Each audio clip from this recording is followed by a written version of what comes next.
বন্ধুরা, আজ আমি যা বলতে যাচ্ছি সেটা শুনে আপনি অবাকও হবেন, আবার কষ্টও পাবেন। আমরা যারা গর্ব করে বলি ঢাকায় মেট্রো রেল আছে, সেই মেট্রো রেলেই আজ বড় একটা প্রশ্নের মুখে। Dhaka mass transit company limited DMTCL এর তথ্যে জানা গেছে, ঢাকা মেট্রো রেল নির্মাণে প্রতি কিলোমিটারে খরচ হচ্ছে 226 থেকে 253 মিলিয়ন ডলার। ভাবুন তো, ভারতের খরচ যেখানে মাত্র 40 মিলিয়ন ডলার, মানে আমরা ওদের থেকে প্রায় 5 গুণ বেশি খরচ করছি। কিন্তু প্রশ্ন হচ্ছে, এত খরচ গেল কোথায়? জানা গেছে প্রকল্পটা জাইকা অর্থায়িত, আর সেখানে আপনি ঠিকাদারদের আধিপত্য, তার সঙ্গে আছে দুর্নীতি, বিলম্ব আর নিম্নমানের কাজের অভিযোগ। বুয়েটের রিপোর্টেও ধরা পড়েছে, উত্তরা থেকে আগারগাঁও পর্যন্ত অংশে ব্যবহৃত বিয়ারিং প্যাডগুলোর মান খুবই খারাপ। এই নিম্নমানের প্যাডের কারণে শুধু টাকা নয়, মানুষের জীবনও ঝুঁকিতে পড়েছে।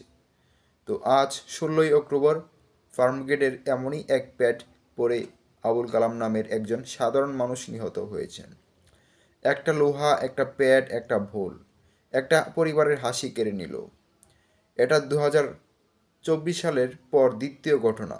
আর এখন উত্তরা মতিঝিল ঢাকা চলাচল বন্ধ। ডিএমটিএসএল তদন্ত করছে, কিন্তু কবে ট্রেন চলাচল স্বাভাবিক হবে কেউ জানে না। এখন প্রশ্ন একটাই, এত কোটি কোটি টাকা খরচ করেও আমরা কি নিরাপদ? এই দায় কে নেবে? আমাদের দেশের উন্নয়ন যদি মানুষের প্রাণ কেড়ে নেয়, তাহলে সেটা কেমন উন্নয়ন?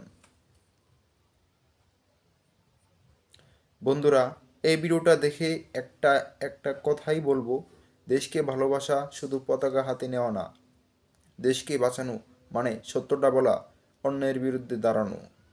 আপনারা কি মনে করেন? দায় কার? কমেন্টে লিখে জানিয়ে দিন।